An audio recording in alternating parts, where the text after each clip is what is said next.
Ce qu'il faut savoir pour bien choisir son ampoule ADEL.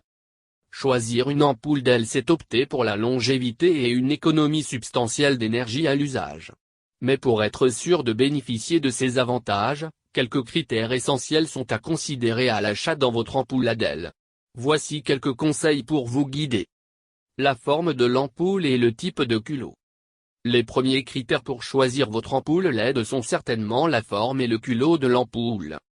Les ampoules de type A sont celles qui ont la forme standard, plus précisément la A19 et A21 qui se distinguent par leur diamètre mesuré par huitième de pouce.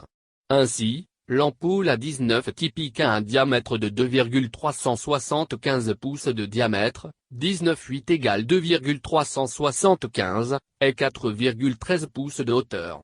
Le modèle A21 quant à lui mesure 2,625 pouces de diamètre, 21,8 égale 2,625, et environ 5 pouces de hauteur.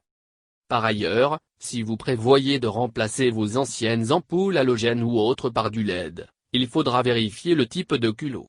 C'est ce qu'indique le code à une ou deux lettres suivi d'un nombre que vous trouvez sur la fiche descriptive de l'ampoule. Le type de culot le plus courant est le E27 désignant les lampes avec de gros culots à vis dont la douille mesure 27 mm. Les ampoules de type B ont un culot à baïonnette, alors que les types G sont dotés de culots à broche dont le modèle le plus courant est l'ampoule Gu10. Ensuite il y a les types R ayant un culot à contact encastré et les types S ayant un culot en forme de cylindre lisse. Les chiffres suivant les lettres indiquant la mesure de la douille. L'intensité lumineuse qu'il faut. C'est l'indication en lumens, LM, qui figure obligatoirement sur la fiche descriptive des ampoules LED. Avec les anciennes ampoules, vous connaissez certainement la mesure en watts pour l'intensité lumineuse. L'équivalent en lumens d'une ampoule LED s'obtient en multipliant par 10 la puissance en watts d'un modèle à incandescence. Donc une ampoule LED de 500 lumens offre la même intensité de lumière qu'une ampoule à incandescence de 50 W. Pour vous donner une indication si vous remplacez vos anciennes ampoules par du LED. Et pour encore plus de maîtrise sur l'intensité lumineuse, pensez à opter pour une ampoule dimmable, soit un modèle qui peut être utilisé avec un variateur de lumière. Température de couleurs et rendu de couleurs.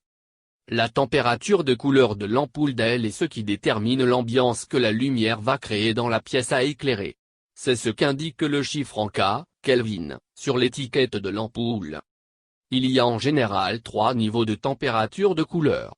D'abord, le blanc froid qu'on retrouve dans les hôpitaux et parkings mesurant au-delà des 5300 K, le blanc lumière du jour entre 4500 et 5500 K et enfin le blanc chaud qui oscille entre 2200 et 3300 K. À cette température de couleur s'ajoute la qualité de restitution des couleurs par l'ampoule, indiquée par l'indice IR.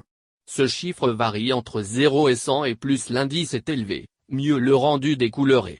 Pour les ampoules LED, l'IR avoisine les 80. À quel angle la lumière sera diffusée? L'angle d'éclairage permet de déterminer la surface atteinte par la lumière diffusée par l'ampoule LED. Plus l'angle est étroit, 30-50 degrés, plus le faisceau de lumière est ciblé sur un objet ou un périmètre réduit de la pièce. Un angle plus élargi éclaire donc une zone plus grande. Selon les modèles, il existe des ampoules LED qui proposent un angle d'éclairage allant jusqu'à 360 degrés. Plus concrètement, les ampoules avec grand angle de diffusion de la lumière peuvent servir aux luminaires pour un éclairage général d'une pièce. Celles avec angle de diffusion étroit peuvent servir aux spots LED afin de créer un éclairage design original dans la pièce.